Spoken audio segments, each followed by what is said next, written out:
last time Donald Trump tried to redraw a map, he did it with a Sharpie. This time, he wants to do it for the ballot box. The president is telling Texas to essentially blow up their congressional maps to find as many as 5 seats for Republicans ahead of the midterms. 5, I think we get 5. And there could be some other states we're going to get another 3 or 4 or 5 in addition.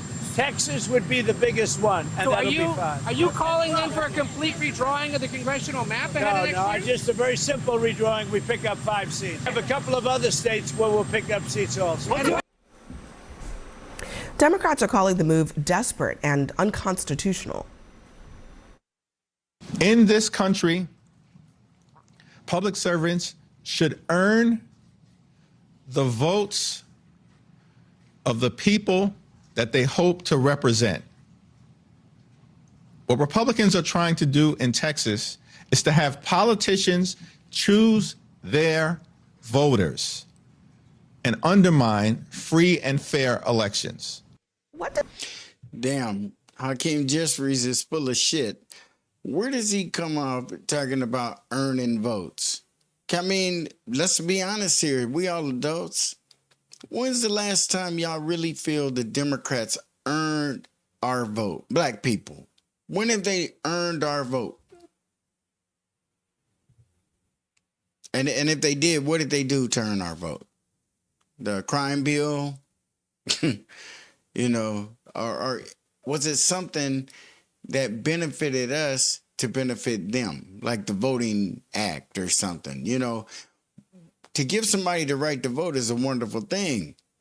But you got to tell them how to vote. They got to understand how the process goes and not just voting for people because they like them and like we've been doing and getting nothing for it. But Amy here is barking up the wrong tree, I think. I really believe that the Democrats need to be honest. Stop calling things like Hakeem Jeffries did unconstitutional that aren't. It's not unconstitutional to do that. The Democrats do it. They all do it. Trump is doing things in a way that appears to be a little more aggressive than what we're used to seeing in this country. And as a result of that, they say different things about it, like he's cheating or it's unfair. He's being more aggressive. If you guys have noticed the first 6 months of his presidency compared to the last 6 months of Biden's, who'd you see the most? Who do you see the most? Who's out there moving around? Pick any 6-month period in Biden's presidency, the first 6 months, the next 6 months, any 6 months, and compare it to what Trump is doing. Doesn't make him a better president, but he's active. He's actually trying to fulfill promises, campaign promises, commitments that he made to different groups and different people, just like the Democrats do. They all do it. That's why we need to be one of those groups that the Democrats has a commitment to. We have a commitment to them, but they don't have one to us. We need to make sure that when we cast our votes, that we cast them with the understanding, hey, in 2028, the black people are voting for this. And the candidate that's going to get their vote is going to promise that on the stoop or they ain't getting their vote. That's how it goes with everybody else. It should be the same way with us. We should get up there, stop getting up there praising these politicians and speaking in tongues, and they don't even have nothing on the plate for you. Nothing at all. Just the fact that you're going to get them in office, and then they're going to reward you by letting a bunch of illegal immigrants in and not enforcing the immigration laws. So there's no immigration issues in the country because everybody's cool. Ain't nobody enforcing nothing. People coming and going as they please.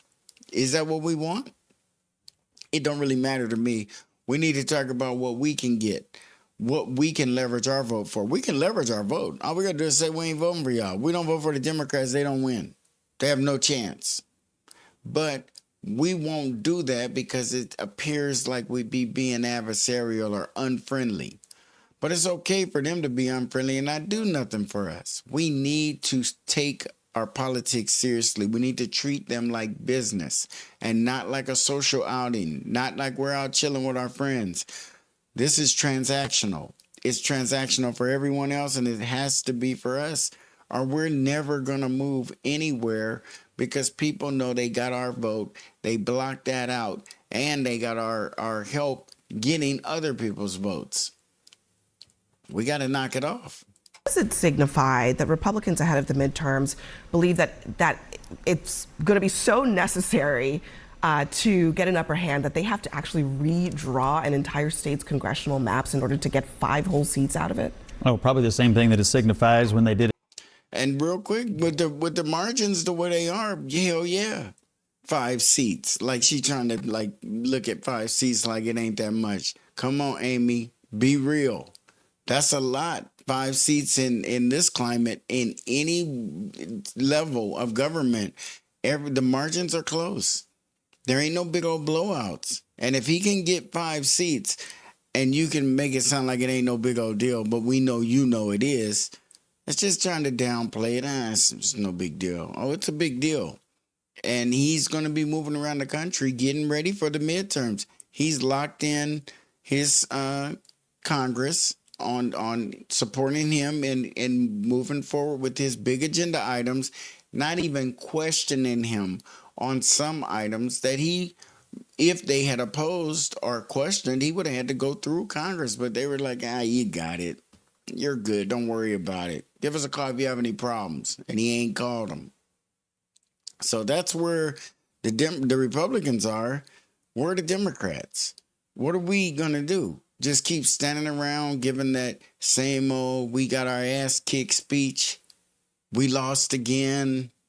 But it's going to get better once you guys just vote. All you got to do is just vote us back in, and we're going to do the same thing, but it's going to be better this time. In Illinois and got a 14-3 delegation for D's. Maryland 7-1, Massachusetts 9-0. We know what happened here in New York, California. Even though they have a commission, we all know what goes on there. In a blue- mid-cycle specifically, are all of those cases in mid-cycles? All of these cases are where Democrats use the power they have to give them an advantage. But just to be clear, because I didn't do the research that you did in the break here, is it that they're changing it after the actual census process, where you're supposed to create you're supposed to go through the congressional redistricting process? Does it matter? It Yes, kind of does. very because much. I think that's the whole point. So it's is okay that, for Democrats No, to lopside these states. 9-0 in Massachusetts. Here's what I will say about this. I mean, Buy me Republican I don't know get elected in Massachusetts. that Texas. You're on a democratically leaning show. They want to talk about what Trump is doing, but they don't want to admit this man just called. But what does it matter? Like, you guys do it, and then she's like, just be honest. It is what it is. It's unfortunate that you guys are losing badly. He's taking advantage of every opportunity. He got a lot of people telling him a lot of shit. Trump don't know this stuff on his own. And his first term, he learned a lot because he was losing on a lot of fronts, being impeached and all kind of shit. By having that Congress in his favor, that eliminates a bunch of the investigations and a bunch of him running around in circles and being chased. I'm telling you guys, I don't want to do too much thinking about who's the best president, and that's depends on your experience, and it, it's personal, I guess, in my opinion. But we need to focus on the president that we can get something out of, the president that we can kickstart to understanding. And it might be Trump, it might be the president that we get in 2028, but it's going to have to be a president who understands he ain't getting the black vote just because we predominantly vote Democrat. And then we get mad when someone calls us a monolith. You ain't no monolith. We voting in, we looking like one shit. We argue amongst ourselves. We argue amongst other people. We argue. And then we go vote Democrat. After all that arguing, nobody's saying one thing that's convincing the mass of black people that they could actually move forward without waiting on the Democrats or the Republicans to open up and do something kind for us, because it's not going to happen. So when are we going to understand the only thing that we can get is through legislating. And the only way we can legislate something is by leveraging our vote. We just have to tell people, no, we're not supporting this candidate on every level. We are a big enough voting block on the local levels, the state levels, and the federal levels to be a significant voice more than we are being. We're a loud voice, but we're not being loud for ourselves. We need to start speaking for ourselves. We need to stop lending ourselves to these shows where we're worrying about gerrymandering districts and stealing votes here and gaining seats and losing seats. None of that matters if none of those seats gained benefit you. And if they're Democratic seats, which they're not, they're Republican seats they're speaking of, but if they're Democratic seats, do they really represent and benefit black people? Do they really understand? I would rather not do nothing for those people, but they voted for me and got me in office, so I must reciprocate. I got to give them something, or they're going to not support our party going forward. How hard is that? Are we afraid of losing friends? Or do we really believe that we don't have to ask for nothing because they're going to take care of us? Which is it? Actually has done this before. So you're right that it's not new, but the point is that it's unusual, and they're doing it because the midterms are coming. And it seems to suggest that there's a weakness that they're anticipating and they want to get ahead of it. The midterms are coming. Ain't there got to be anything except you want to win. And you don't want to leave no rock unturned if you really want to win. Does that sound foreign? Amy sounded a little shocked. Ain't that what the Democrats do? Or is it? Maybe that's why they losing. You have to be on it. And the president has the most influence. He's the leader of the party. And he's got to be the one leading the way. So if they run into any roadblocks or stumbling blocks or anything at all, he can clear that shit up and keep the train going. We don't seem to be that aggressive as Democrats because the Republicans hadn't been putting up too much of a fight. They've been kind of letting you guys run the country for the most part your way. You get certain things in place. Okay, let it lie. They don't want to keep stirring it up. Trump is a little pettier than the rest of them. He come in and he know historically what the arguments were, and he jump on the side of the Republicans and resurrect things that we weren't even fighting over anymore. Make it a big issue. Make it illegal in some areas where it wasn't. That's the kind of president who has an agenda and who has obligations, and he's trying to fulfill them. You only get to be president 4 years. You got to move. Not just because the midterms are coming, it is because the last census told us that from 2010 to 2020, the 95% of Texas's population increase has been because of black and brown people in the state. And so when you redraw the congressional maps, you may have more people voting, but they're voting in gerrymandered congressional districts. This is why I get so frustrated when people say, oh, just hang on until midterms, as if that's going to change anything. This is an example of a long storied history in this country of manipulating the electoral process, and we're seeing it play out right before our eyes in Texas. Gerrymandering is not illegal. Racial gerrymandering. And she's talking about the increase of black and brown people in Texas, and that's what population is growing in Texas. But it ain't necessarily, at least for the Hispanics, a shoo-in for the Democratic vote. For blacks, it is. When blacks move into a particular district or a particular area, they tend to vote Democrat, generally speaking. You can find some areas where there are Republican blacks. They do exist. But it's a given, and it needs to not be. It needs to be taken back and negotiated every election. We need to be our own little block so that we can't get discriminated against and they get away with it. If they discriminate against us and we're one block of people through and through, the descendants of slaves, they can't discriminate against us as easy as they do now, because now they discriminate against us based on where we live, based on our location in our districts. And it's a political move. It's a move to move people around, get votes to go your way, do things that are favorable. But you do it under the disguise of Republican Democrat. So those black people that you just screwed out of the importance of their vote, or whatever you're trying to do to harm their vote, is not directed at them. It's directed at the Democratic Party. But if we break away from that Democratic Party and stand on our own and negotiate with the Democratic Party for our vote and negotiate with the Republican Party for our vote, and they move districts around, and then we can be looked at as being racially gerrymandered, racially moved around and messed with, because we're not locked into either party. It's us, and if you do anything to us, you're discriminating against us, as opposed to hiding it behind, oh, no, that's just a political move. We're just trying to get those Democrats. You just happen to be one.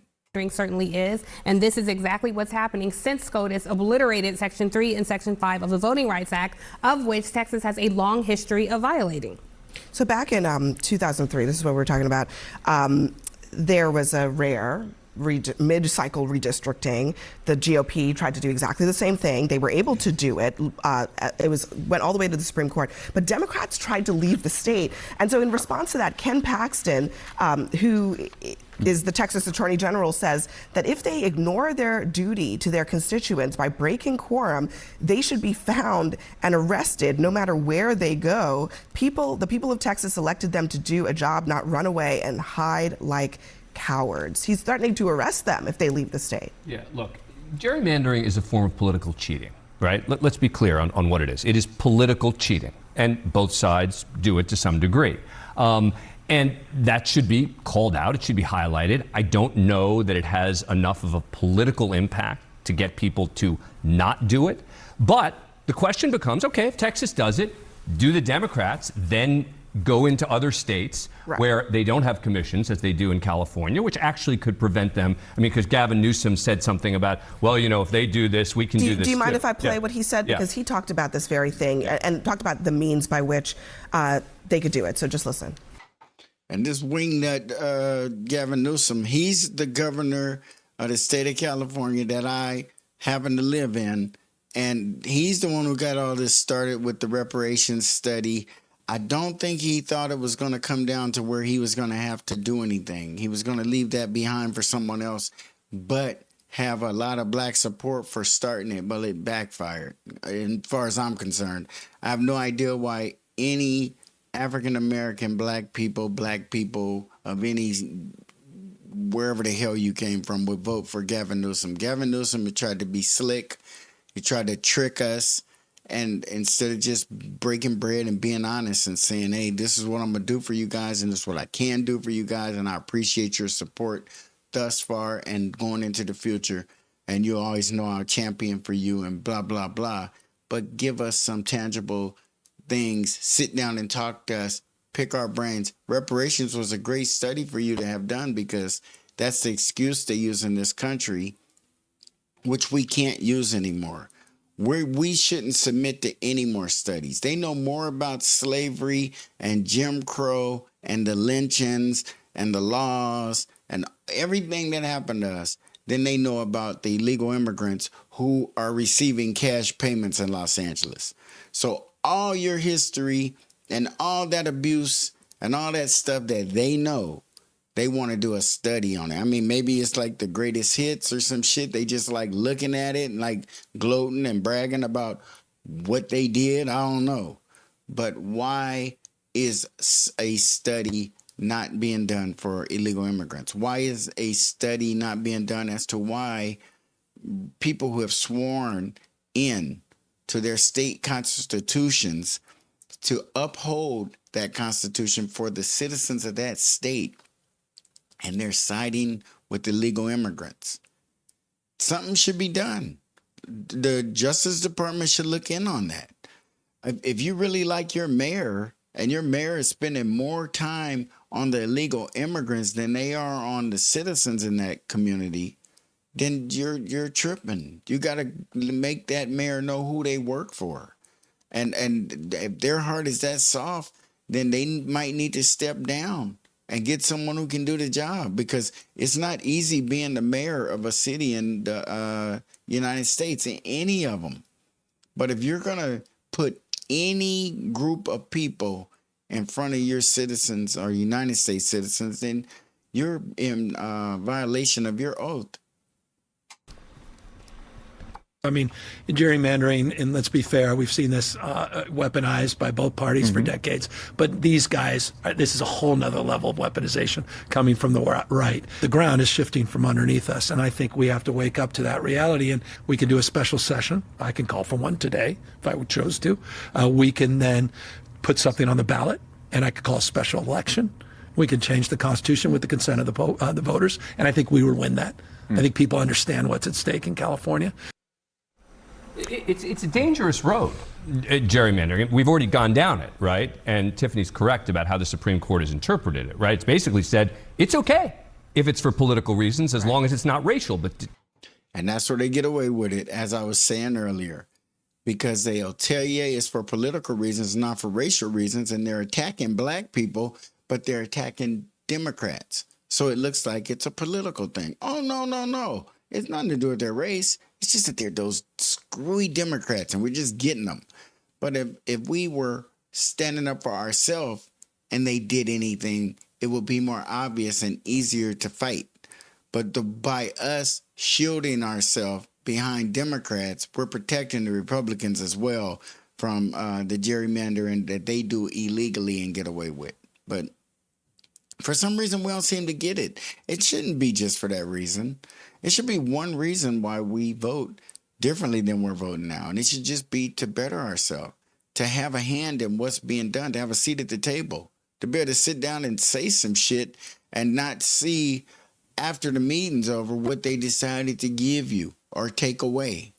But separating those two can be very difficult, right? Difficult. Especially in a state like Texas, to Tiffany's point, where the racial demographics are really driving the population growth there. How much more blood can they squeeze out of the California term? Apparently it's 43 to 9. There are 9 Republican seats, again, and they've already done it. Yeah. That's my point. Big blue states have already done everything they can possibly do to give them Democrats the biggest structural advantage they can. And now you're the whining about Texas today. It's a political process. It's the way it is. Listen, well, and it may or may not work. I mean, even Chip Roy, raised some concerns that you might inadvertently make Republicans who were in safe districts and more competitive districts. Right. And that is something that I kind of worry about. But I would also say for Democrats, there's just no guarantee that even if Republicans were successful in Texas with redistricting, that Republicans wouldn't be able to win a compelling number of Latino voters to maintain some of their seats or win new seats. Isn't that an argument for Republicans to not, play games with the map? I mean, I think you're totally playing games with the map is letting millions of illegal immigrants into the country, knowing that most of them will never become citizens of the United States, but their children will. And their children, in your calculation, will be more warm and fuzzy for voting toward Democrat, but it never happens that way. These kids get here and get educated and understand the politics in this country, and some do choose to become Democrats and some choose to become Republicans. And it's a big enough or significant enough percentage on both sides to make it important to go after those people and try to figure out what it is you can do to get their support. And the only thing the Democrats can do is let in illegal immigrants and break all our border policies and laws and lower the quality of life in the United States by overburdening the country. There, I said it. Right, that in Texas in particular, Republicans have performed very well with Latino voters. So the idea that they want to fiddle with the maps even more to try to gerrymander it in such a way that perhaps, I don't know if this is what they're going to do, but there is an implication that perhaps one way to do it is to dilute the votes of minority voters. I'm not sure that would really help them all that Well, much. all we've heard about in Texas is how they performed really well, Republicans performed really well, and they did in the border counties, right, which are predominantly communities of color. Yeah. Great. Take it, but I'm saying great. Take it to the voters in a fair election next year. Why do you have to fiddle with something when you're doing well, right? Why can't you just run on your own record and your own argument? Yeah. Hey, we're not going to gerrymander or do anything to win. We got them. We're going to win on our own without doing any of that kind of stuff. I'm going to tell you, man, it's getting really sad. The Democrats don't even talk like they came in second. They talk like third or fourth or fifth place. I mean, you'd think they would be saying things that we could grasp onto and gravitate toward and move in a direction, any damn direction. Oh, they sit there and wallow in their loss and complain about Trump instead of doing something to let Trump know, you got a plan, this is our plan. It ain't going to be voted on. It ain't going through Congress, but it's a public plan that we're putting out there for everybody so that we can begin to shape things up for 2028 and let people know what direction, because right now I don't think anybody knows what direction the Democrats are going in except the same direction they were already going in. Will tell you they're opening up a Pandora's box because California can change the Constitution. I'll give you a state closer to here. New Jersey has a very, very, very fair process where constitutionally they're allowed to, each side picks a certain number of people to serve on redistricting, and then you have an outsider break the tie, and the outsider is usually a professor. Democrats in New Jersey, well, no, actually Republicans did very well with congressional redistricting last time around because of that tiebreaker. If you want to change that Constitution tomorrow in New Jersey, the Democratic governor and the Democratic legislature can change that like that and get rid of that. I think it's important for us to admit what this is. I mean, the president is referring to picking up 5 seats as if they're winning 5 seats, right? It's cheating. It is political cheating. And I'm not saying just Republicans do it, but I think that bipartisan, we should be saying, this is ridiculous. I mean, if both sides are doing it, then it ain't cheating. I mean, you can call it whatever you want, but if you're doing it and they're doing it, and you think it's okay when you do it, and they think it's okay when they do it, and nobody's going to jail or being stripped of their ability to do the shit, then it's legal. And it's fine and it's acceptable. But it's not good when the other guy does it. I get it. And especially in the position Democrats are in. But I mean, I just think the whining and pity parties and everybody's tired of it. We want to see something out of that party that's going to inspire us to vote for your ass and not sitting there looking like you lost the race and you didn't even come in second. That's the way it's looking. We got 2 damn parties. You guys got so many advantages. There's a 50% chance you can win the next election. Them pretty good numbers. These ideas of redistricting to this extent, right? Occasionally you have to do it based on the census here, but to this extent, either when Democrats do it, and I have called them out for it, and when Republicans do it, it is just cheating. It is a way to try to make these states not be representative of the population that actually exists throughout the state. And look at North Carolina. Look what's happening there.